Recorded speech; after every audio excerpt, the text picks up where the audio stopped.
అలానే నేను ఇప్పుడు ఏదన్నా ఒక హైపర్ లింక్ ఇన్సర్ట్ చేద్దాం అనుకుంటున్నాను. ఇక్కడ నేను ఏం చేద్దాం అనుకుంటున్నాను, క్రియేటివ్ అనే దానికి ఒక హైపర్ లింక్ ఇద్దాం అనుకుంటున్నాను. ఇప్పుడు క్రియేటివ్ అనే దాన్ని సెలెక్ట్ చేసి నేను లింక్లో ఇన్సర్ట్ లింక్ అనేటువంటి ఆప్షన్ క్లిక్ చేసి నేను ఏం సెలెక్ట్ చేస్తున్నాను, నేను సపోజ్ నాకు ఇది క్లిక్ చేయగానే నాకు రియాక్ట్ ట్యుటోరియల్ అనేది ఓపెన్ అవ్వాలి.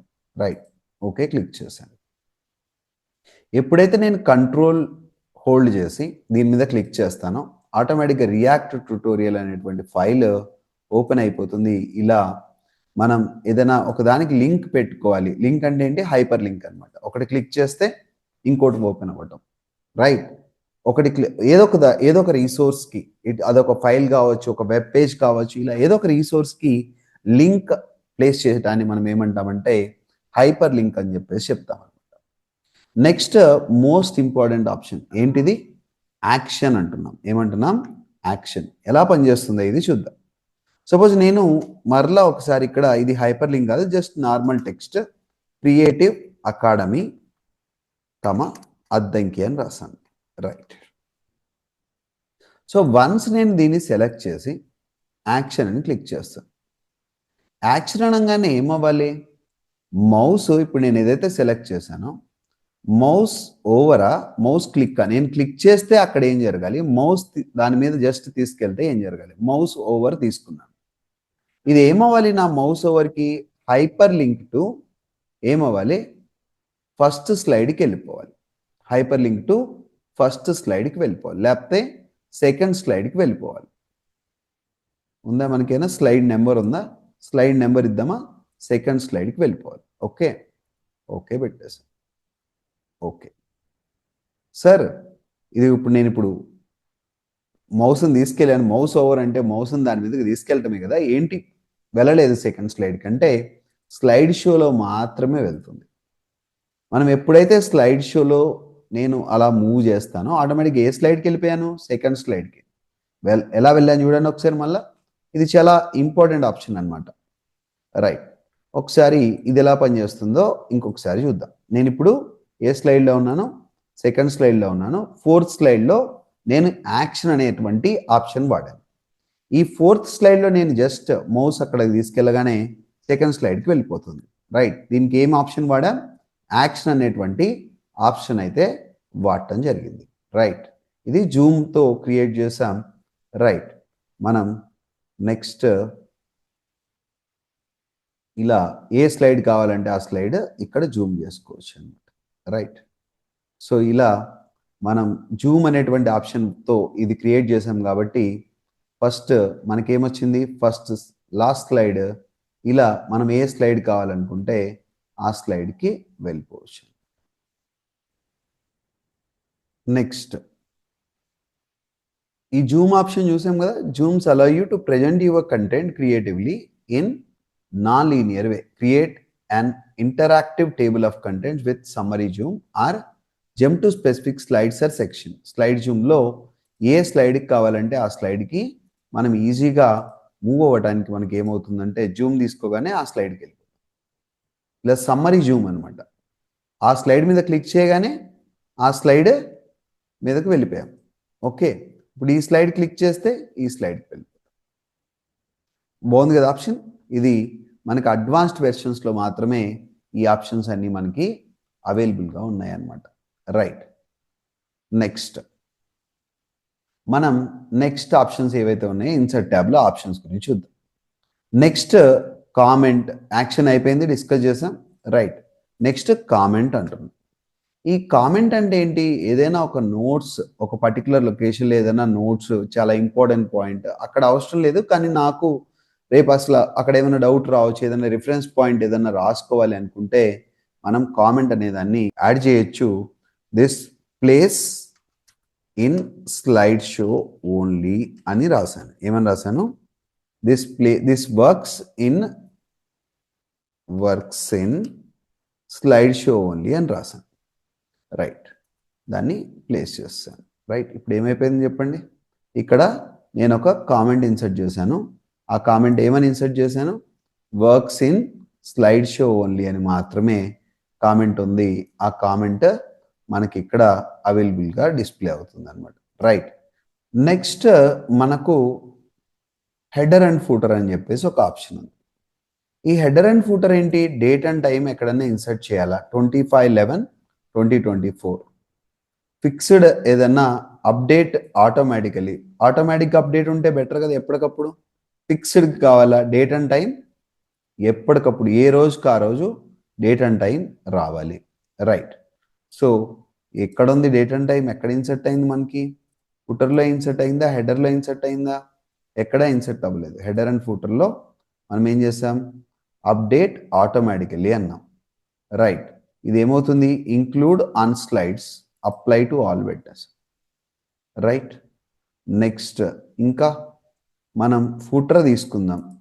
Right. Date and time update automatically ఇదిగో ఇక్కడ ఎక్కడో లొకేషన్లో మనకు వచ్చింది. నెక్స్ట్ స్లైడ్ నెంబర్ కావాలి. స్లైడ్ నెంబర్ వచ్చింది. ఫుటర్లో ఏదైనా ఇన్ఫర్మేషన్ రావాలి. సపోజ్ నేను క్రియేటివ్ అకాడమీ అని రాశాను. క్రియేటివ్ అకాడమీ అని రాశాను just. Right. So apply to all అని సెలెక్ట్ చేసాం. సో ఇప్పుడు మనం ఎప్పుడైతే స్లైడ్ షోలోకి వెళ్తామో రైట్ మనకి ఏమొచ్చింది ఇక్కడ? 25/11/24 వచ్చింది. క్రియేటివ్ అకాడమీ వచ్చింది. రైట్. మనకి ఇక్కడ స్లైడ్ నెంబర్ వచ్చింది 2 అని. సో ఫస్ట్ స్లైడ్కి డేట్ క్రియేటివ్ అకాడమీ 1 వచ్చింది. సెకండ్ స్లైడ్కి వచ్చిందా? సెకండ్ స్లైడ్కి వచ్చింది. థర్డ్ స్లైడ్కి కూడా మనకి కంటెంట్ అలానే వచ్చింది. ఫోర్త్ స్లైడ్కి కూడా మనకి కంటెంట్ అలానే వచ్చింది. ఇలా ఎలా కావాలనుకుంటే అలా మనం కంటెంట్ని ప్లేస్ చేసుకోవడానికి మనం ఏం వాడుతున్నామంటే ఈ హెడర్ అండ్ ఫూటర్ అనే దాన్ని మనం యూస్ఫుల్గా వాడచ్చు అనమాట. రైట్. Next word art. మనం ఏదైతే టెక్స్ట్ రాస్తున్నామో దాన్ని మనం ఏదన్నా ఆర్టిస్టిక్ స్టైల్లో మనం ఏదన్నా ప్రజెంట్ చేయాలి అంటే సింపుల్గా టెక్స్ట్ని సెలెక్ట్ చేసి కూడా మనం ఈ వర్డ్ ఆర్ట్ స్టైల్ ఏదైతే ఉంటుందో ఆ వర్డ్ ఆర్ట్ స్టైల్ని మనం క్రియేట్ చేయొచ్చు అనమాట. రైట్. సో ఇలా వర్డ్ ఆర్ట్ క్రియేటివ్ డిజైన్స్ ఏదైతే ఉంటాయో ఆ క్రియేటివ్ డిజైన్స్ మనం ఏవైతే చేయాలనుకుంటామో వాటిని చేయడానికి మనకు ఈ వర్డ్ ఆర్ట్ చాలా యూస్ఫుల్గా ఉంటుంది. నెక్స్ట్ మనకు డేట్ అండ్ టైం ఇన్సర్ట్ చేయాలి. డేట్ అండ్ టైం ఎక్కడ కావాలనుకుంటే అక్కడ ఇన్సర్ట్ చేసుకోవచ్చు. రైట్.